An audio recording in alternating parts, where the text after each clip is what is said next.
So for the person who's out there who's maybe thinking about making some updates to their LinkedIn, or maybe you just created your LinkedIn profile and you're still trying to figure out how you should approach it, this one's for you. So for those who don't know me, my name is Savion Wright. By day, I work at Microsoft as a program manager, and outside of work, I help people like you transition into program management. Okay, so first things first, I like to look at LinkedIn as more of an extension of your resume. There's some people who just say, hey, whatever's on your resume, just copy paste that right onto your LinkedIn profile, and that's all you kind of need to do. As long as that's in alignment with what's on your resume, you should be good. There's some truth to that, yes. However, I do believe there's another added layer that LinkedIn offers one to kind of take advantage of. And what that is the ability to articulate your professional brand. So, yes, for example, myself.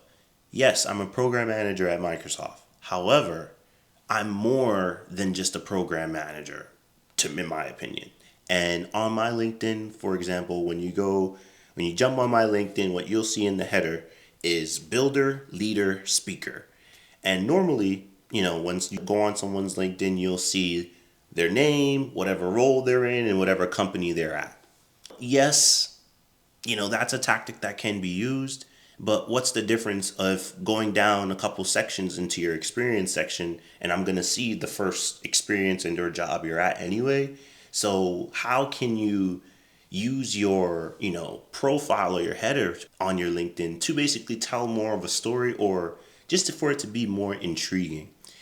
So yeah, like I said, I use builder, leader, speaker, and that speaks so much more to than me just being a program manager.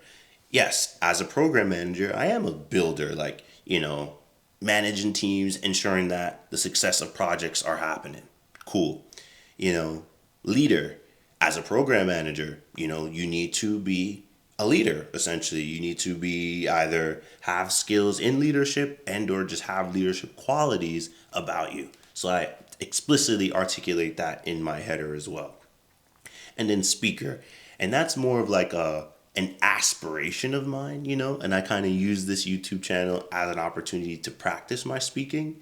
But that's the professional brand that I kind of want to embody. Someone who's a builder, so that I execute on my projects. Someone who's a leader, that speaks for itself.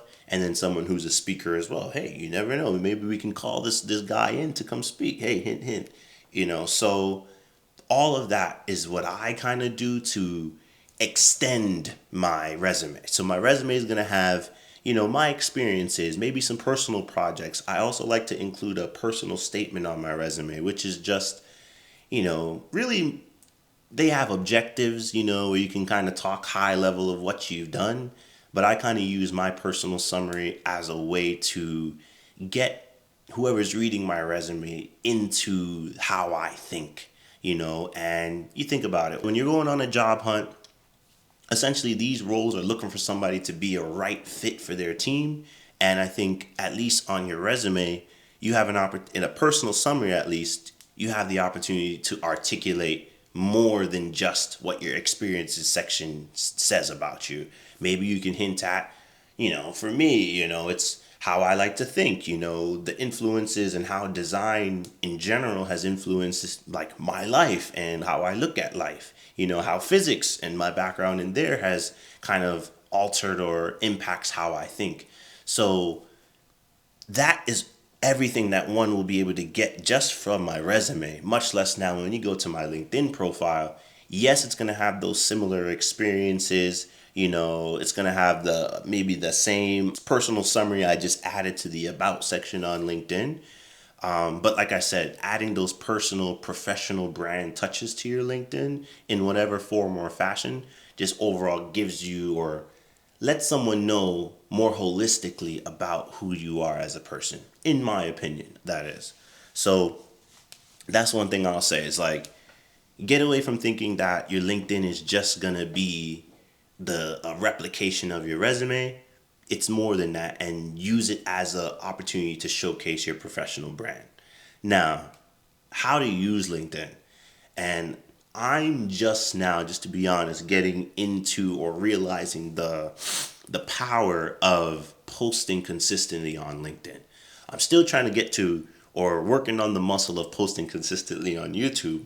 However, I think at least in the 4 years in my career, I've kind of found that like I've missed a lot of opportunities to just showcase what I've been doing, and of course, like I can't disclose specifically what I'm doing in my role. However, like I've had many speaking engagements where I've spoken to college students, graduate students, business professionals, where, I could have just made a quick little post, showed some content about, hey, me speaking at this, thing about my journey as a PM or how to get into PM. And, using LinkedIn and realizing that it is a social media platform. It is just as important as Instagram. It is just as important as YouTube or TikTok. It's an ability to share. And I think LinkedIn's advantage is it's definitely more for the professional user. Like, we're not just going on LinkedIn just to socialize. We're going on LinkedIn to really network and make connections. And you just never know who can see and or look at your profile on LinkedIn.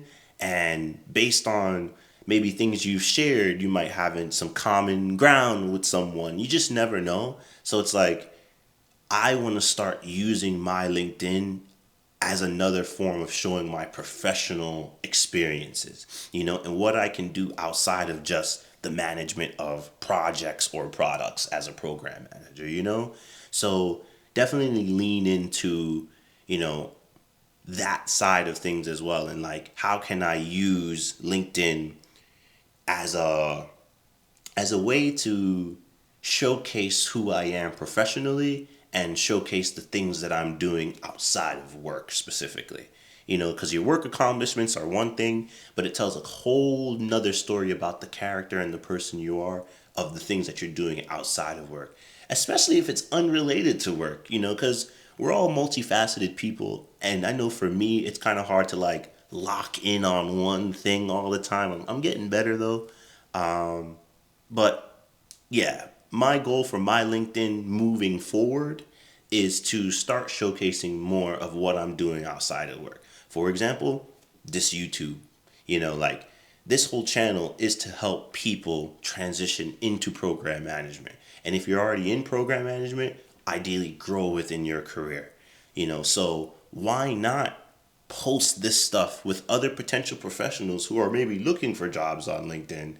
I just feel like I've been missing a an opportunity here to grow my channel, grow my audience, grow my community by not tapping into the community I already have developed on LinkedIn. And yes, they're just followers or connections at this moment, but you know, I have this audience of people who may be interested, who are interested in me just because of what was on my profile without me even sharing what I do outside of work. So just imagine the engagement or the people I can connect with if I'm sharing those things outside of what I do.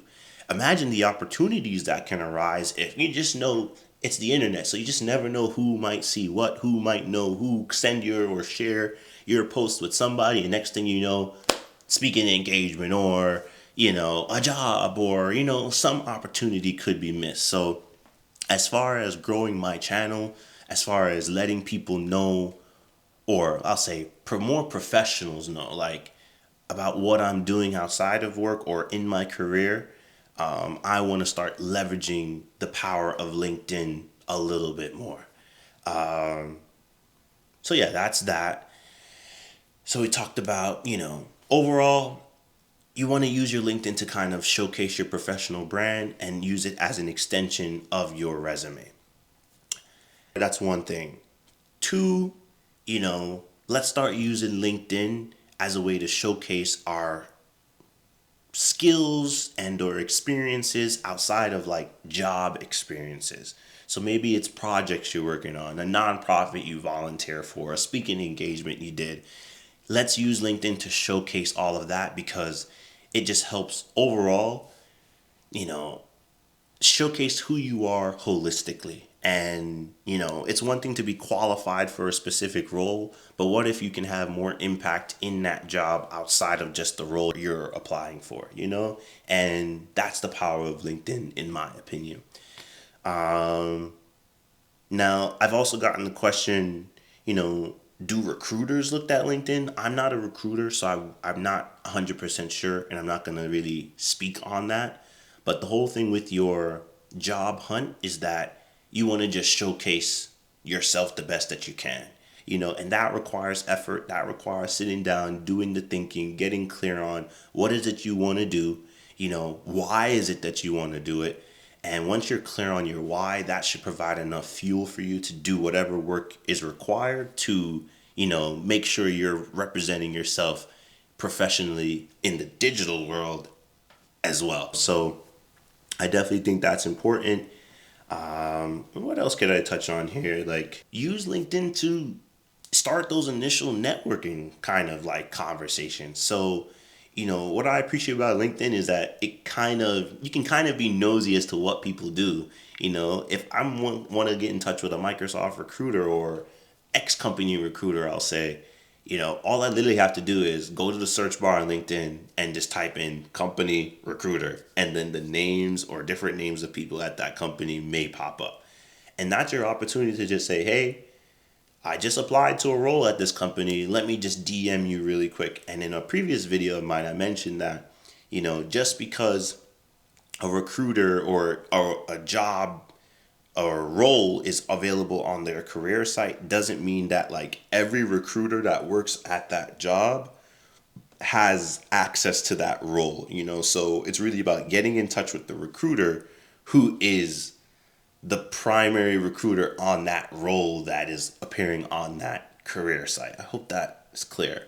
So all in all though, use LinkedIn as a networking opportunity because it is kind of like the first grounds of touching base with somebody. You can always send someone a DM, hey, love the work that you're doing. Would love to have 10 to 15 minute call just to touch base and talk a little bit more. And when you get on that call, only use 10 to 15 minutes. Don't ask for 10 to 15 and really, really want 30. But I always find that like folks are willing to talk to you if it's like 10 to 15 minutes, and if they have time and conversation's natural and moving, they'll definitely stay on the call with you. But let's use LinkedIn as an opportunity to like, hey, after you're done applying, make sure that you reached out to some recruiter, hiring manager, someone in the company that you're trying to get into, and basically make a connection, do some learning, figure out how the culture is, the role, what they do, maybe who they know.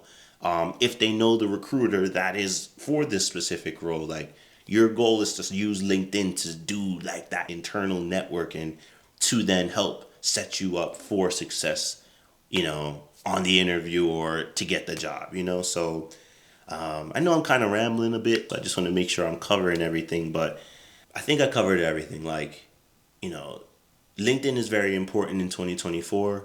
You have to realize that a lot of people are looking for jobs, so a lot of people are on LinkedIn. So, and recruiters are looking at your LinkedIn as well. So if you meet the grade on paper, but then, you have a half LinkedIn profile, what does it say about the character, of you? And I think it's important that we put the effort into all the stages of getting a job, and LinkedIn really is like step 3 in my opinion, because first you want to get clear on why you even want the role you're going for and the life kind of goals you have to ensure that this role is at least putting you on trajectory for the life you want to have, or it's really helping you become the person you want to be. That's first. Then we work on the resume and ensuring that like the resume is aligned with the role that you're going for. And then we get to LinkedIn. So, make sure the other two are straight before you even start thinking about LinkedIn, and then use LinkedIn, like I said, as an extension of those two to articulate who you are professionally and let people know like who you are outside of just your work experiences, professionally, I'll say. So, I don't want to drain this one. I think I've covered majority of the topics I wanted to. If I can improve this or you have any suggestions, please let me know in the comments below. I'm always happy to hear how you guys are approaching your LinkedIn, maybe what you agree or don't agree with, maybe some additional questions you may have. And yeah, so thanks again for your time. Once again, I'm Savion Wright, and I'll see you in the next one.